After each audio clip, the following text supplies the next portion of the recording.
your review any different when you come off something like that? It's funny enough, we didn't even review it with the players. It was very much unlike us for the whole year. So as coaches, we sat down and watched it a couple of times to figure out exactly what went wrong. But from a playing point of view, there were a couple of things we could have taken out of it. That the one thing about AFL footy is you learn a lesson every game you play, and we probably learned a couple of home truths that came through to fruition on the Saturday last week, and we hope to rectify those over the course of the next 8 weeks of the season. Do you just put it aside as an intangible stinker that somehow happens sometimes? Yeah, I think so. Look, our performances up to that stage of the year were a lot more credible than what we showed last week, and so look, from a coaching perspective, we didn't think it was a great deal that we could actually gain from showing the players such a poor performance. And we went through a few things that we need to improve that have probably been showing their head over the last 2 to 3 weeks anyway, and we just put them to bed and moved on and trained them this week, and hopefully they come out this Saturday night against the Bombers.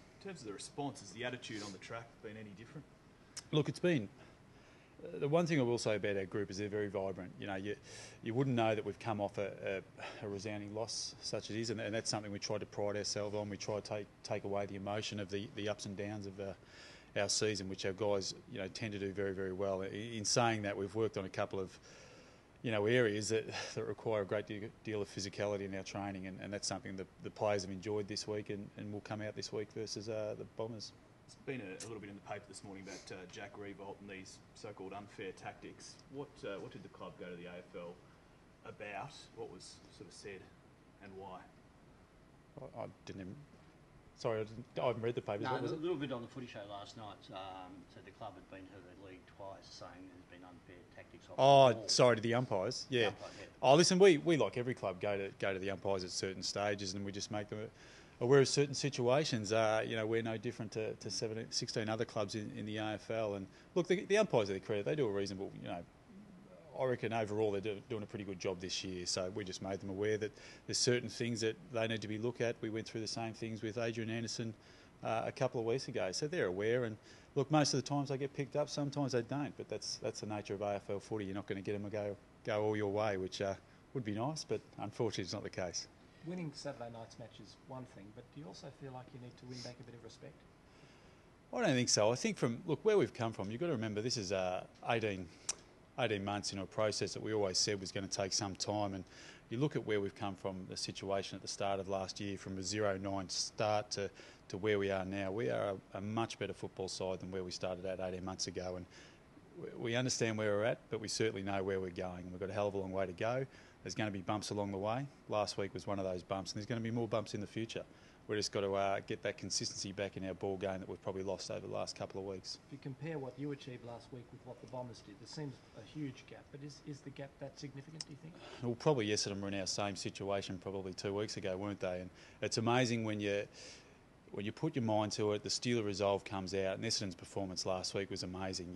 We watched their intensity, that they attacked the ball and the ball carrier. It was something we spoke about to our players this week, because it's something we've fallen down in that area also, and the areas that we addressed during the week at training. So it's amazing how the physical side of football is very important, but the mental side of football is equally more important. I know you said your players are upbeat and everything this week, but how wounded do you think they are by what they turned out? Oh, look, there's no doubt they're disappointed in the loss. You could only see them at the end of the game. Like myself, we were shaken by that loss. It was very much unlike us. I thought the credibility of our side this year, as we at no stage have looked like getting comprehensively beaten like we did on the weekend, and that was unfortunate. But as we said, we took stock of it. We move on. We look forward to this week's challenge versus the Bombers. You've lost Andrew Brown to an injury. Are you confident you can face the Bombers without a key person? Yeah, listen, we'll obviously throw up a few tangibles there with, we've obviously got Jaden Post, Ben Griffiths, both close to 200 centimetres, as well as Tyrone Vickery, who, can ruck at stages also. So we'll throw up a few curveballs there and see how it pans out. Angus Graham has been named as an emergency. Will you still talk about the possibility of bringing him? Look, there is a possibility, but we'll see how it turns out. You've got him once this year already. I mean, that helps restore a good, positive mindset quickly, wouldn't it? Yeah, it did. We played some good football that night, obviously, and it was a good, tough game of footy, and it's something we're looking forward to this weekend. Something we probably fell away from last week, and we showed the vision of that game, and it was very much a finals type game. The body clashes were high and hard, and that's something we look to get back to You on showed Saturday. that vision this week. Yeah, we did. Just a quick one on Jack again. Is there anything in particular that you wanted to isolate, or any match this year that sprung to mind that was a big concern about these off the ball type incidents? Oh no, I think Neil Craig probably spoke about it earlier in the year as well. Like, people want to come to see the good players play, and that's all we ask. Every player has an even playing field, and Jack's no different. It was not so much about Jack. It was just about an overall thing that we were looking at from an umpire's perspective, and we see them 2 to 3 times a year, and they do a reasonable job. So that's it. Right, Thanks very much.